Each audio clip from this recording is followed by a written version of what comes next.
Straxovka 2 kishiga 60 mingcha chiqadi-yu, buncha qimmat deb yozishibdi.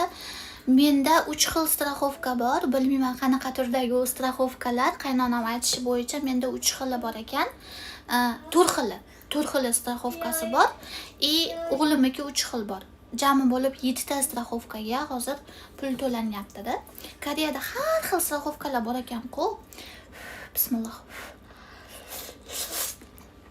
Koreyada meditsina o'ta qimmat bo'lganligi uchun straxovkangiz bo'lmasa, больницаdan juda ham katta chek chiqarib beradi-da. O'shanga har bitta inson straxovka bilan yashaydi.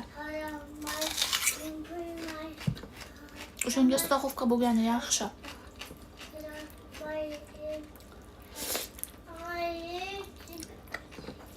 O'shanga chet davlatidan kelgan insonlar bu joydan davolamoqchi bo'lsa, ularda straxovka yo'q, juda ham qimmatga tushib ketadi.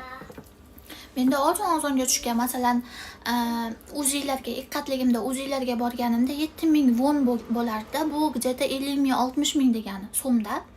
Shunaqa bo'lardi. Arzon qilardi uzilarni. Chunki straxovkam bor edi o'shancha.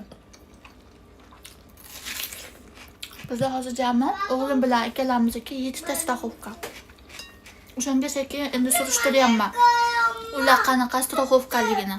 Chunki eshitishim bo'yicha Koreyada vafot etish straxovkasi ham bor ekan. Masalan, agar men bo'lmay qolsam, mendan chiqadigan pulni o'sha straxovka kompaniyasidan pul berar ekan, u pulni erimga berar ekan. Erimga yozilgan bo'lsa, erim bo'lmay qolsa, straxovkani menga berar ekan. Agar shunaqa straxovka qilinsa, shuning uchun qo'rqib qolganman.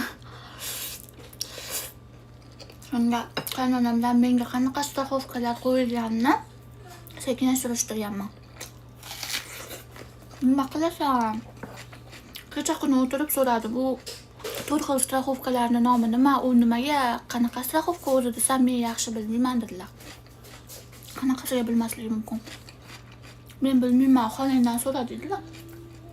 Xolang yaxshi biladi straxovkalarni dedilar.